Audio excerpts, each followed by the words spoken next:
હું Rinku Prajapati public India ન્યૂઝમાં આપનું સ્વાગત કરું છું। શરૂઆત કરીએ આજના સમાચારની।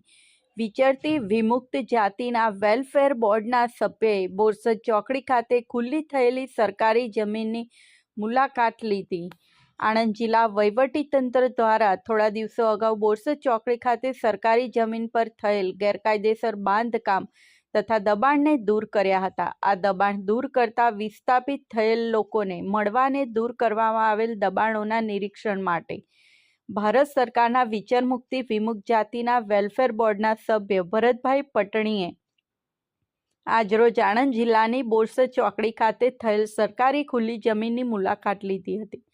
આ મુલાકાત દરમિયાન સભ્ય ભરતભાઈ પટણીએ અસરગ્રસ્ત લોકોને મળી તેમને હૈયાધારણા આપતા જણાવ્યું હતું કે લોકોની આસ્થાને ઠેસ ન પહોંચે તથા માન સન્માન જળવાઈ રહે તે રીતે મંદિરને યોગ્ય જગ્યાએ પુનઃસ્થાપન કરવાની કાર્યવાહી કરાશે।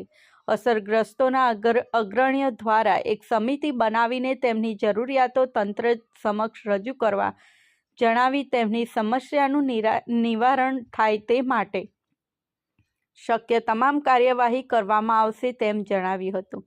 આ પ્રસંગે જિલ્લા કલેક્ટર પ્રવીણ ચૌધરી, જિલ્લા વિકાસ અધિકારી મિલિંદ બાપના, જિલ્લા પોલીસ અધિક્ષક ગૌરવ જસાણી, નિવાસી અધિક કલેક્ટર RS દેસાઈ, નાયબ પોલીસ અધિક્ષક પંચાલ, પ્રાંત અધિકારી મયુરભાઈ પરમાર ઉપસ્થિત રહ્યા હતા।